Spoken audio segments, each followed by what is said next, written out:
সাহাবীরা জান্নাত কেমনে হাসিল করছে।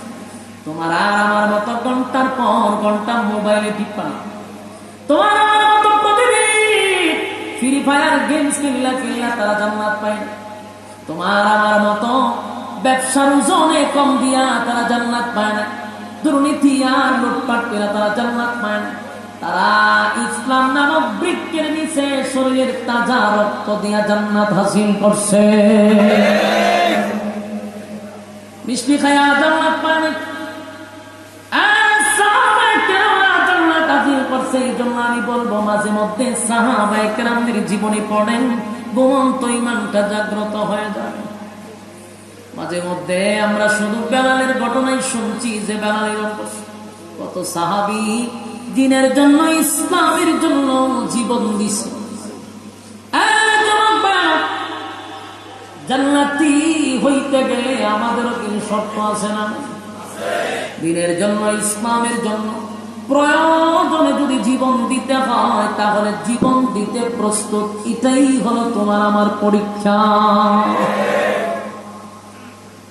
সাহাবায়ে কেরামরা তো দ্বীনের জন্য জীবন দিত, এমনকি ছোট ছোট বাচ্চারা যারা বালেগ হয়েছে না এরা পর্যন্ত লাফাইতো যে আমরা জীবন দিব। সুবহানাল্লাহ। ঈমান কারে কয়?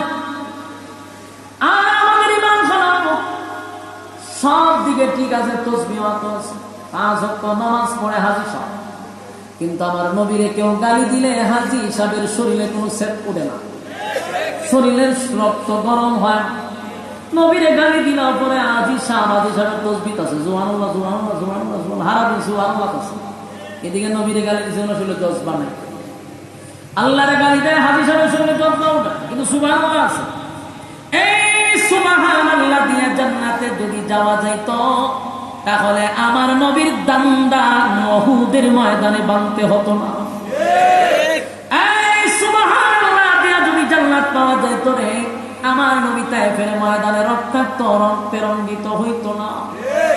এই সুবহানাল্লাহ তাসবিহ পয়রা পয়রা যদি জান্নাতে যাওয়া যাইত, সাহাবায়ে কেরামরা যাদের বুকের উপরে পাথর ছিল, গলার মধ্যে রশি ছিল, যাদেরকে গরম তৈলের মধ্যে ফলায়া দিত, যাদের শরীরের উপরে জ্বলন্ত কয়লা রেখে দিত, যদি সুবহানাল্লাহ দিয়া জান্নাত পাইত, এতটা দিনের জন্য ইসলামের জন্য কষ্ট করতে হতো না।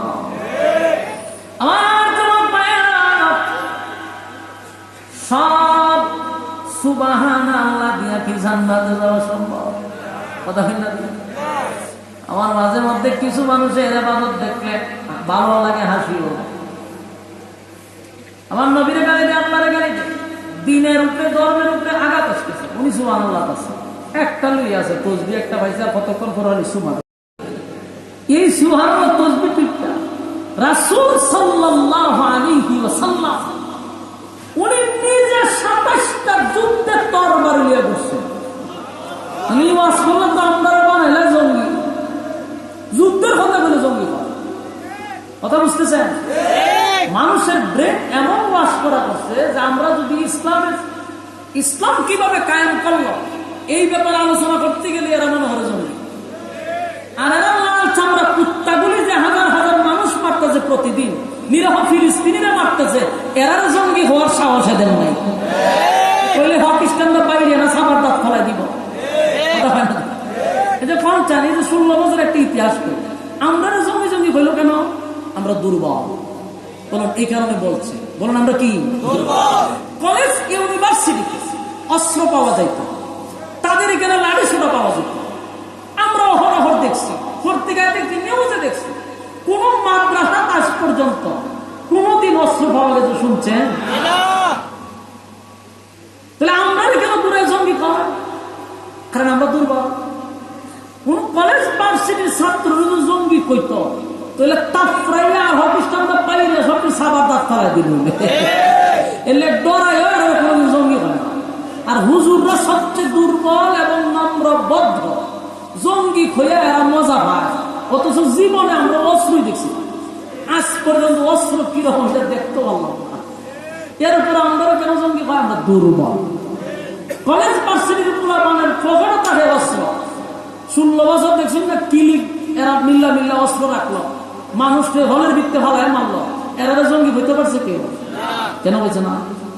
কারণ হওয়ার সাথে তাদের সাবার দাঁত থাকতো না, সব বাইরে হয়ে যেত। যত নরম সমস্যা, মাঝে মধ্যে শক্ত হইতে হয়। আমরা যে সময় জঙ্গি বুঝি না, আমরা তো সব বাইরে সবকে সাবার দাঁত ফেলাই দিতাম, তো জীবনে হুজুরেরা জঙ্গি হবে যাওয়া ফেলে না। ইসলাম কিভাবে কায়েম হয়েছে যুদ্ধের বিষয়ে আলোচনা করলে হয়তো তো বর্বরের যুগের কথা, যুদ্ধ হইতো তো জঙ্গি, তো তল্লার চামড়া কুত্তাগুলিতে প্রতিদিন নিরহ শিশু বাচ্চাদেরকে হত্যা করতেছে, ফলে এরা জঙ্গি কষ্ট করে জঙ্গি দিক এরা বলল। আর আমাদের দেশের নাটক হইল, কোন একজন হুজুর যদি বই একটা হাতে নিয়ে মসজিদে ঢুকতেছে কয়তো জঙ্গির বই, এই নাটক দিয়ে তো 16 বছর রাজত্ব হয়েছে, অবস্থা রাজত্ব এইভাবে হয়েছে। তাবলিগের বই লয়ে গেছে কয়টা জঙ্গি, এই নাটক বহু দেখছি আমরা। সম্মানিত শুধু সব দিকে দুর্বল হলে চলবে না, মাঝে মধ্যে শক্ত হইতে হয়। খালি সুবহানাল্লাহ দিয়ে ইসলাম কায়েম হয়েছে না, কিন্তু আমার কিতাব মনে হয় সুবহানাল্লাহ দিয়ে ইসলাম কায়েম হয়েছে না। 13 বছর রাসূল রক্তে রঞ্জিত হয়েছে, 13 বছর মার খেয়েছে, এক ছাটিয়া একতরফা মারছে। রাসূলের পক্ষ থেকে একটা প্রতিবাদও ছিল না, খালি মার খাইছে ওই 13 বছর। এক পর্যায়ে আল্লাহ অর্ডার দিছে মক্কা ছাড়েন, মদিনায় যান। মদিনায় গিয়া যখন আস্তানা গাছে 13 বছর মারতে মারতে এরা তো একটা পাওয়ার বেড়ে গেছে, কথা হয় না? জঙ্গি জঙ্গি হইতে হইতে হুজুরারে, এখন আর হুজুরারে মানে এরা বুঝেই না কিছু, কিচ্ছু মৌলবাদী টুল্লবাদী হয়ে একটা গালি মেরে দেয়। এক ছাটিয়া 16 বছর আমরা এইভাবে হইতে আছে, আমরাও গন্ডার সামরা বানাইছি, আমরা প্রতিবাদও করি না। আমরা তো দুই একটা কুবা শামসুর মতো কুবাই থাকতাম, তৈলে কিন্তু আবার সুযোগ হয়ে যেত।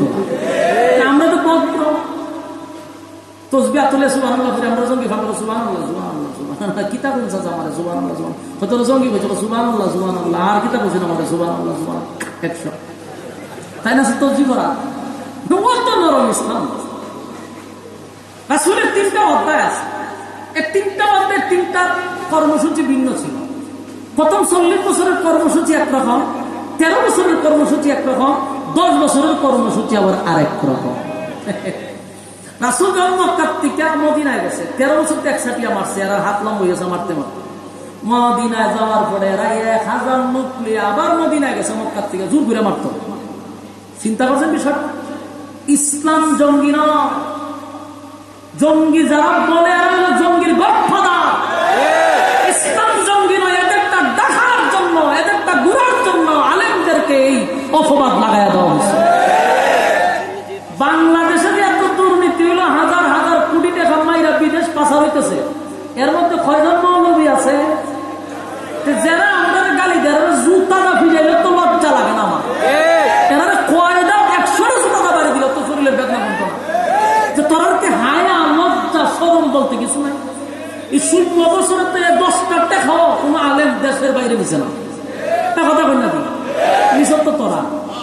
আবার তোরা নিজের অপরাধ দেখার জন্য আলেমদেরকে মাঝখানে আলোচ করে। আজ পর্যন্ত কোন আলেমদেরকে দুর্নীতি মামলা হয়েছে? কথা হয় না তুই, তাহলে আপনারা কেন ওই যে নরম? হ্যাঁ, সুরের মার বড়, সুরে যে চুরি করে মার বড় বলা থাকে, চুরি করে এরা, আর এদের অপকর্ম ডাকার জন্য মাঝে মধ্যে উজুরের সামনে, অথচ সবচেয়ে নিরহ ভদ্র নম্র